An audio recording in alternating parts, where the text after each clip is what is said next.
उत्तराखंड में मानसून ने मुसीबत बढ़ा दी है। तेज बारिश से कई इलाकों में भूस्खलन हुआ है। तो भूस्खलन और बादल फटने से जनजीवन काफी प्रभावित हुआ। भारी बारिश को लेकर रेड अलर्ट भी जारी किया गया है।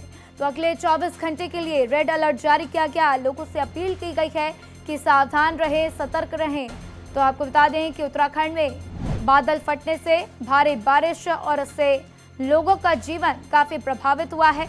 साथ ही साथ चार धाम यात्रा भी प्रभावित हुई है, क्योंकि अभी के लिए चार धाम यात्रा को रोक दिया गया है और जब तक अगला आदेश नहीं आ जाता तब तक चार धाम यात्रा बंद रहेगी।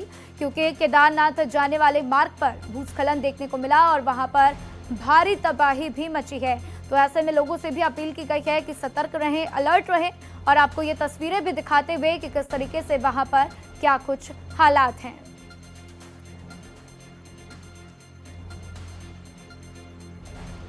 तो देश में मानसून ने दस्तक दे दी है और मानसून ने जिस तरीके से दस्तक दी है, कहीं पर राहत है तो कहीं पर लोग बेहद परेशान हैं। मेरे साथ मेरे दोस्त सहयोगी रमेश सिंह दिल्ली से जुड़ चुके हैं, साथ ही अभिषेक कुमार देहरादून से जुड़ चुके हैं। पहले दिल्ली चलते हैं, रमेश का रुख करते हुए। रमेश, मौसम का क्या कुछ हाल, क्या बदलाव मौसम में आपको नजर आ रहा है?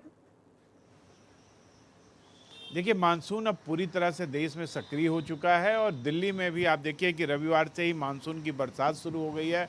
मौसम विभाग का येलो अलर्ट जारी है, जिसमें मौसम विभाग का कहना है कि धीमी से मध्यम बारिश होगी, साथ ही साथ हवाएं चलेंगी और गरज के साथ बिजली भी गिरने की संभावना मौसम विभाग ने जाहिर की है। तो कहीं ना कहीं दिल्ली का मौसम तो खुशनुमा हुआ है। जो उमस थी, जो तपिश थी, उसमें कमी आई है। तापमान गिर के 34 डिग्री तक पहुंच गया है। तो कहीं ना कहीं दिल्ली वासियों, एनसीआर के लोगों को राहत है। पर वहीं आप देखिए कि और देश के अन्य हिस्सों में बारिश से भारी तबाही हो रही है। तो कहीं ना कहीं लगातार कोशिश सरकार की है। एनडीआरएफ, एसडीआरएफ की टीमें लगी हुई हैं, लोगों को राहत पहुंचाने की कोशिश की जा रही है। मौसम विभाग का कहना है कि आने वाले 6 जुलाई तक दिल्ली एनसीआर का मौसम इसी तरह बना रहेगा। बिल्कुल। तो देखिए, दिल्ली में लोगों को राहत है क्योंकि उमस भरी गर्मी पड़ रही थी और उससे लोगों को राहत मिलती हुई। लेकिन बात अगर हम पहाड़ी इलाकों की करें, उत्तराखंड की करें, तो वहां पर लोग बेहद परेशान हैं क्योंकि बादल फटने से वहां पर भारी तबाही भी देखने को मिली है। अभिषेक मेरे साथ लगातार बने हुए हैं देहरादून से, उनके पास चलेंगे। अभिषेक, क्या कुछ स्थिति है फिलहाल उत्तराखंड में? कौन से इलाके प्रभावित हुए हैं? क्या कुछ चेतावनी जारी की गई है?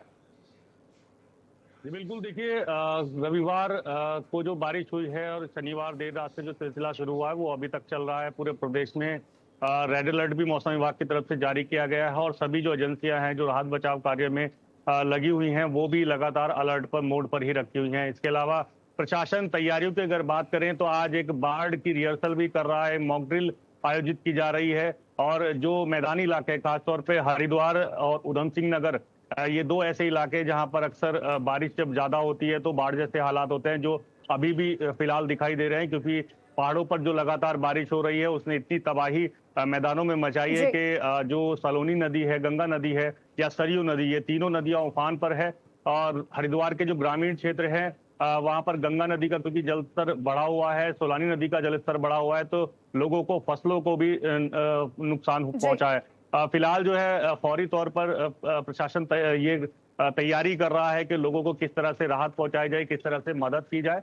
लेकिन निचले इलाकों में लगातार कॉम्बिंग जारी है, पुलिस लगातार मूविंग कर रही है, लोगों को अलर्ट कर रही है और नदी नालों के पास जो लोग रह रहे हैं उनको उनके जो मकान हैं वो खाली कराए जा रहे हैं। पूरे प्रदेश में रेड अलर्ट जारी किया है। लेकिन इसी बीच एक बड़ी खबर भी हम दर्शकों को बता दें कि अभी जो चारधाम यात्रा में कल एक 24 घंटे का जो प्रतिबंध लगाया गया था, स्थगित की गई थी यात्रा, उसको फिलहाल खोल दिया गया है। और ये भी सुनिश्चित किया गया है गढ़वाल कमिश्नर की तरफ से कि जो भी जिलाधिकारी हैं जिन जिलों से यात्रा होकर के गुजरती है वो अधिकारी समन्वय स्थापित करें और अगर कोई स्थिति यात्रा अवरुद्ध या मार्ग अवरुद्ध की होती है तो यात्रियों को अपने हिसाब से सुरक्षित स्थानों पर रखें। बिल्कुल। तो अभिषेक, ये बड़ी जानकारी लोगों के साथ साझा करते हुए दर्शकों के साथ कि चार धाम यात्रा एक बार फिर से शुरू कर दी गई है। तो आप दोनों का मेरे साथ जानकारी साझा करने के लिए बहुत बहुत शुक्रिया। तो देखिए, कहीं पर लोगों को बारिश से राहत मिल रही है, लेकिन कहीं पर लोगों के लिए आफत। जैसा कि उत्तराखंड की बात कर रहे थे, वहां पर स्थिति सामान्य नहीं थी, लेकिन अभी हालात काबू में और इसीलिए चार धाम यात्रा को एक बार फिर से शुरू कर दिया गया है। फिलहाल इस बुलेटिन में इतना ही। खबरों का सिलसिला लगातार जारी है। देखते रहिए भारत एक्सप्रेस।